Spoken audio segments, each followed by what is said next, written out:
Leo nataka tukumbushane jambo moja muhimu sana. Amani ni rasilimali isiyoonekana, lakini madhara ya kupotea kwake yanaonekana kwa haraka. Tazama mfano Sudani, nchi tajiri kwa madini na ardhi nzuri, lakini leo imekuwa jangwa la huzuni kwa sababu ya vita vya ndani.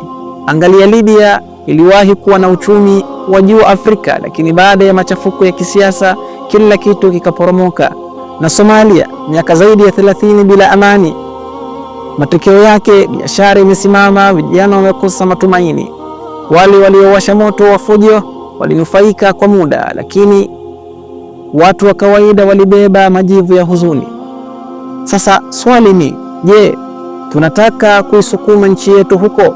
Tujifunze kutoka kwao. Kabla hatujasema ni haki yetu, tujiulize, haki bila amani italeta nini? Ina maana gani? Maendeleo hujengwa kwa hekima, si kwa chuki.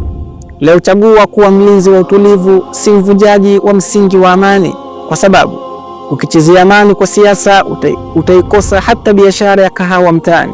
Hitimisho, tuihifadhi nchi yetu kwa vizazi vyetu, kwa biashara zetu, kwa baraka zetu.